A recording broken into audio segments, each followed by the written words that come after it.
नमस्कार, बहुत स्वागत है आपका राज्य आप देख रहे हैं और मैं हूं आपके साथ दिव्या माधवानी। रुक करेंगे खबरों का। फर्रुखाबाद के ब्रह्मादत्त द्विवेदी स्टेडियम में 12वें अंतर्राष्ट्रीय योग दिवस का भव्य आयोजन हुआ है, जिसका शुभारंभ राज्य मंत्री और कानपुर मंडलायुक्त ने दीप प्रज्वलित कर किया है।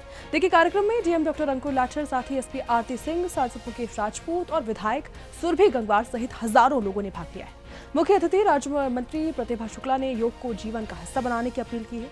ऐसे में मंडलायुक्त विजेंद्र पंड्यान जो है, उन्होंने योग के स्वास्थ्य लाभ और बढ़ती जीवन शैली बीमारियों में इसकी उपयोगिता पर प्रकाश डाला। कार्यक्रम में योग फॉर हेल्थी एजिंग का संदेश भी दिया गया। स्टेडियम में आयोजित किया जा रहा है। 12वां अंतर्राष्ट्रीय योग दिवस है। इसमें हम सभी लोग अपने तन और मन को स्वस्थ रखने के लिए योग को अपनाएं। माननीय राज्य मंत्री योग रोज करें, महिला कल्याण और इसको जीवन का अंग बनाएं, जैसे हमारे प्रधानमंत्री जी ने कहा। और हमारी जो भारतीय संस्कृति और 177 देशों में जो योग आज अंतर्राष्ट्रीय योग दिवस मनाया जा रहा है, इस अवसर पर हम यही कहेंगे कि हम सभी लोग रोज ही औसत से दूर रहेंगे और योग को जो अपनाएंगे तो तन और मन दोनों से स्वस्थ रहेंगे। कोविड काल में भी हम लोगों ने जब योग अपनाया तभी हम लोग स्वास्थ्य के लाभ को ले सके। और मेरठ में कैलाश प्रकाश स्पोर्ट्स स्टेडियम में 12वें अंतर्राष्ट्रीय योग दिवस का भव्य आयोजन हुआ है। बता दें आपको, कार्यक्रम में राज्य मंत्री डॉक्टर सोमेंद्र तोमर मुख्य अतिथि के रूप में शामिल हुए। आयुष विभाग और जिला प्रशासन के सहयोग से आयोजित इस कार्यक्रम में yoga for healthy ageing theme पर योगाभ्यास कराया गया। सुबह 6 बजे शुरू हुए इस आयोजन में जनप्रतिनिधि, अधिकारी, योग प्रशिक्षक, साथ ही छात्र छात्राएं और बड़ी संख्या में नागरिकों ने भाग लिया है। योग के माध्यम से स्वस्थ जीवन का संदेश दिया गया। कार्यक्रम में लोगों को नियमित योग अपनाने के लिए भी प्रेरित किया गया। और ओमकारेश्वर के पास ग्राम स्थापना में विश्व सिकल सेल विशेष सम्मान का भव्य आयोजन हुआ है, जिसमें राष्ट्रपति द्रौपदी मुर्मू ने 2 दिवसीय दौरे के तहत कार्यक्रम में शिरकत की। इस अवसर पर मध्य प्रदेश के मुख्यमंत्री डॉक्टर मोहन यादव, राज्यपाल मंगूभाई पटेल, उप मुख्यमंत्री राजेंद्र शुक्ला, साथ ही मंत्री कुंवर विजय शाह सहित कई वरिष्ठ नेता और विधायक मौजूद रहे। कार्यक्रम की शुरुआत दीप प्रज्वलन के साथ हुई है, राष्ट्रगान के साथ की गई। सम्मेलन में सिकल सेल एनीमिया के उन्मूलन और साथ ही जन जागरूकता पर जोर दिया गया। राष्ट्रपति और मुख्यमंत्री ने स्वास्थ्य सुधार के लिए सामूहिक प्रयासों की आवश्यकता पर भी बल दिया।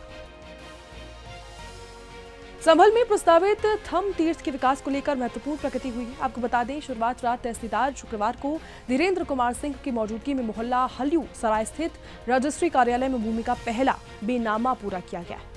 ये भूमि लगभग 17.84 लाख रुपए से में खरीदी गई है। प्रशासन के अनुसार थम तीर्थ को एक बड़े धार्मिक और पर्यटन केंद्र के रूप में विकसित किया जा रहा है। भूमि अधिग्रहण के बाद परियोजना के दूसरे प्रवेश मार्ग की बाधा भी दूर हो गई, जिससे विकास कार्यों को अब तेजी से आगे बढ़ाया जाएगा।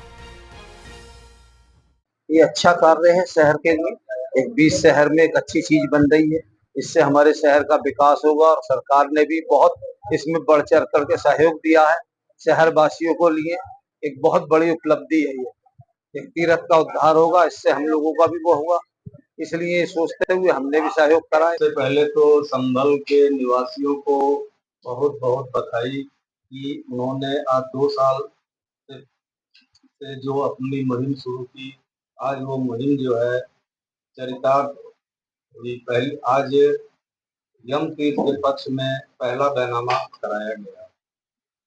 संभल शहर आज से 2 साल पहले एक दंगाग्रस्त सहमा सा शहर हुआ करता था, जिसमें संभल निवासियों के निरंतर संघर्ष एवं प्रयासों के फलस्वरूप धर्मार्थ विभाग ने यूपी के 75 जिलों में, जहां पर कुल 700 करोड़ रुपए की परियोजनाओं को स्वीकृति दी, उसमें से 300 करोड़ रुपया सिर्फ जनपद संभल के लिए प्राप्त हुआ है। आज उसी पैसे से यम तीर्थ के लिए 17,84,000 रुपए का बैनामा का निष्पादन कराया गया।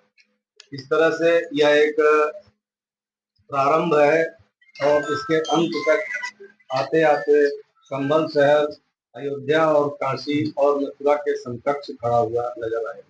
एटा में जिलाधिकारी अरविंद सिंह के निर्देश पर आबकारी विभाग ने अवैध कच्ची शराब के खिलाफ सख्त अभियान चलाया है। आपको बता दें, जैतपुर थाना क्षेत्र के कस्तूरपुरा गांव में काली नदी किनारे दबिश देकर करीब 30 लीटर कच्ची शराब बरामद की गई, जबकि लगभग 100 किलो विलहन जो है उसको मौके पर ही नष्ट कर दिया गया है। अभियान के दौरान शराब बनाने की सामग्री भी जब्त की गई है, उसे नष्ट किया गया है। ऐसे में प्रशासन ने आबकारी अधिनियम के तहत मामला दर्ज किया है, आगे की कार्रवाई शुरू कर दी है। डीएम ने स्पष्ट संदेश दिया है कि अवैध शराब के निर्माण और बिक्री पर सख्त कार्रवाई जारी रहेगी। और हरगढ़ के अहिल्याबाई स्टेडियम में अंतर्राष्ट्रीय योग दिवस का भव्य आयोजन हुआ है, जिसमें सैकड़ों लोगों ने एक साथ योगाभ्यास किया है, स्वस्थ भारत का संदेश दिया। सुबह से ही बड़ी संख्या में लोग स्टेडियम पहुंचे। प्रशिक्षकों के निर्देश में विभिन्न योगाभ्यास किए गए। कार्यक्रम में जनप्रतिनिधियों और साथ ही प्रशासनिक अधिकारियों ने भी भाग लेकर योग किया है और लोगों से दैनिक जीवन में योग अपनाने की अपील की। बता दें, उन्होंने इसको लेकर कहा कि योग केवल एक व्यायाम नहीं है, बल्कि शरीर, मन और आत्मा के संतुलन का माध्यम है। इस मौके पर सांसद सतीश गौतम ने भी स्वास्थ्य पर संदेश दिया। देश के प्रधानमंत्री नरेंद्र मोदी जी ने योग विश्व के लिए आह्वान किया था। आज पूरा विश्व 21 जून को योग दिवस मनाता है। उसके लिए मैं पूरे योग दिवस की आज की हार्दिक शुभकामनाएं देता हूं और सभी से, अलीगढ़ और पूरे देशवासियों से निवेदन करता हूं कि योग दिवस सब योग प्रतिदिन योग अपने जीवन में एक बना लें कि जैसे खाना खाते हैं वैसे ही सुबह प्रातः 5 बजे जगकर और 6 बजे तक योग करना है। योग करेंगे तो निरोग रहेंगे।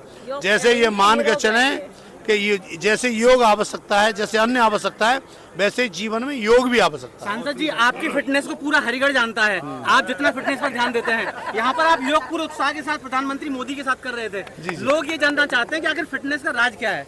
ये देखिए, फिटनेस का राज तो ये है कि आप 9 बजे सुबह खाना खाइए और 6 बजे तक कुछ मत खाइए, फिर 6 बजे खाना खाइए।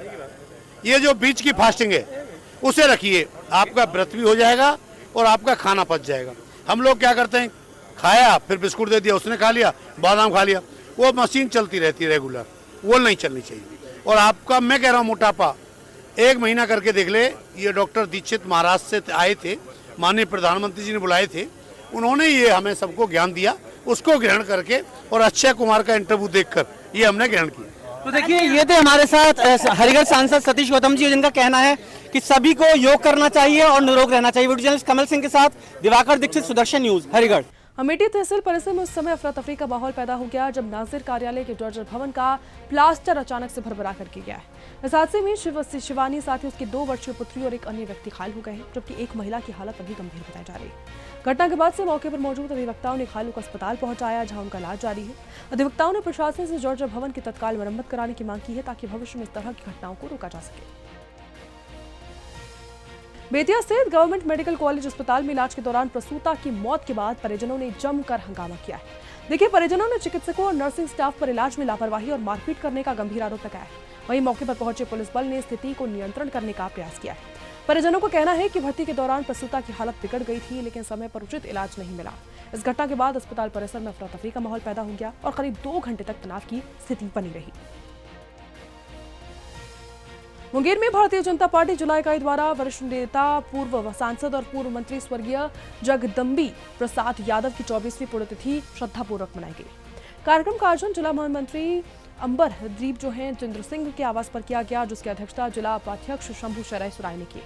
आपको बता दें, इस दौरान कार्यक्रम में उनके चित्र पर पुष्पांजलि अर्पित की गई, श्रद्धांजलि अर्पित की गई। वक्ताओं ने उनके संगठन निर्माण, जनसेवा और राजनीतिक योगदान को याद किया और उन्हें भाजपा कार्यकर्ताओं के लिए प्रेरणा स्रोत बताया।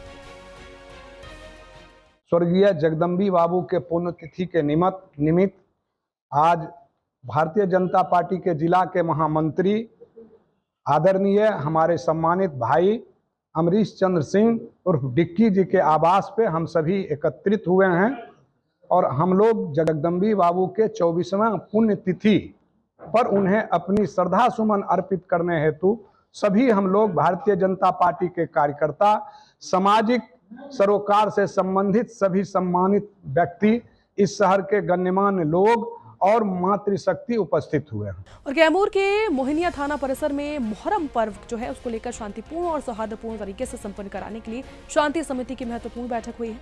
आपको बता दें, बैठक की अध्यक्षता एसडीएम रत्ना प्रियदर्शनी जो है और साथ ही एसडीपीओ गोपाल कृष्ण ने संयुक्त रूप से की है। अधिकारियों ने जुलूस मार्ग, समय और साथ ही सुरक्षा व्यवस्था को लेकर सख्त निर्देश दिए। ड्रोन कैमरों से निगरानी, सोशल मीडिया पर नजर और साथ ही लाउडस्पीकर के निर्धारित सीमा में उपयोग सुनिश्चित करने की बात की गई है। प्रशासन ने कहा कि किसी भी अराजक गतिविधि पर तुरंत कार्रवाई होगी। बैठक में सभी पक्षों ने सहयोग का आश्वासन दिया। समिति की बैठक आज की गई और काफ़ी सारे जो खलीफा है वो शांति समिति की बैठक में शामिल हुए और हमारी तरफ से बस इतनी दिशा निर्देश है कि जो लाइसेंस निर्गत हो रहे हैं उसमें जो भी लाइसेंस की बिंदु हैं उसका अनुपालन पूरी तरह से हो और प्रशासन पूरी तरह से लोगों के साथ खड़ी है और बस ये चाहती है कि पीसफुली मुहर्रम का त्यौहार। लोगों की मांग क्या थी सर? लोग कुछ मांगे हैं, कुछ पोल्स को लेकर, बिजली को लेकर, उन सारी मांगों को नोट किया गया है और उन सभी मांगों पे काम किया गया है। सर कितने जगह चिन्हित की हैं सर? चिन्हित अभी हमारे द्वारा ये सारे लाइसेंसेस आए नहीं, तो लेकिन है कुछ जगह है। मतलब पिछले साल करीबन जैसा कि मैंने सुनने में आया कि महनिया में 39 लाइसेंसेस इंटीग्रेट हुई थी, तो अभी नंबर हमारे पास आंकड़ा एग्जैक्ट नहीं है, तो वो क्लियर होगा। और चित्तौड़गढ़ के गंगराज क्षेत्र में मूंगा खेड़ा गांव में दर्दनाक हादसा सामने आया। आपको बता दें, खेत में काम कर रहे किसान कालू की जो है उसकी कुएं में गिरने से मौत हुई है। घटना की सूचना पर पुलिस प्रशासन और रेस्क्यू टीम मौके पर पहुंची है। कई घंटों की मशक्कत के बाद शव को बाहर निकाला गया। कुएं में सांप मिलने से रेस्क्यू अभियान कुछ समय के लिए बाधित भी हुआ, जिसके बाद वन विभाग की सर्प रेस्क्यू टीम ने 3 बड़े सांपों को सुरक्षित बाहर निकाला। इसके बाद सिविल डिफेंस टीम ने शव बाहर निकालकर पोस्टमार्टम के लिए भेजा है। खेत है जो ठेके पे ले रखा है, जो मक्का की बुआई का काम चल रहा था जी। उधर खाद बीज पड़ा था पास में, जो वो लेने के लिए गया, जो वापस आया नहीं। घर वालों ने देखा क्या हुआ, जो उसका पाँव स्लिप हो गया, जो वो वहां से गिर के अंदर चला गया। निशान मिला कि मेरे वो खेत वाले के पास नंबर थे मेरे, जो फोन आया। फिर धीरे धीरे लोगों को मैंने भी सूचना दी, मुख को कि इकट्ठे हुए, जो बताया कि अंदर गिर गया है। सूचना मिली कि मूंगा खेड़ा में कुएं में कोई आदमी पैर फिसलने से गिर गया है। उस पर मौके पे आए, तो मौके पे देखा कि काफी भीड़ थी, परिजन थे, और फिर बॉडी को निकालने का प्रयास किया। रेस्क्यू टीम आई, तो उसमें कोई जानवर होने से जानवर पकड़ने वाले, सांप पकड़ने वालों को बुलाया, जिन्होंने सांप वगैरह निकाले, और फिर रेस्क्यू टीम द्वारा उसको कुएं से बाहर निकाला। तो डेड बॉडी बाहर आई। उसका नाम था कालू, पिता रतनलाल कीर, उम्र करीब 35 साल, या मूंगा खेड़ा का रहने वाला था। जो ये एक खेत है इनका, दीपक जी बाईश्वरी का, उनपे ठेका पड़ता पे खेत को ले रखा था। चित्तौड़गढ़ के कनेरा क्षेत्र में इस समय तनावपूर्ण स्थिति तब बनी है जब केंद्रीय नारकोटिक्स ब्यूरो नीमच की टीम बड़ी मादक पदार्थ बरामदगी के बाद कार्रवाई करने पहुंची। टीम ने स्कॉर्पियो से 17 किलो से ज्यादा डोडा चूरा जब्त किया है और 2 आरोपियों को हिरासत में लिया है। लेकिन कार्रवाई के दौरान गांव में करीब 100 से लेकर 150 ग्रामीणों ने टीम को घेर लिया। करीब 45 मिनट तक रास्ता रोक दिया है। आपको बता दें, ग्रामीणों ने सर्च वारंट और साथ ही पहचान पत्र की मांग की है। भारी तनाव के बीच अधिकारियों ने संयम दिखाते हुए स्थिति नियंत्रण की है, आरोपियों को सुरक्षित बाहर निकाला है। तो फिलहाल के लिए आपका राज्य में इतना ही। देश दुनिया की तमाम खबरों के लिए आप लगातार देखते रहिए सुदर्शन न्यूज। नमस्कार।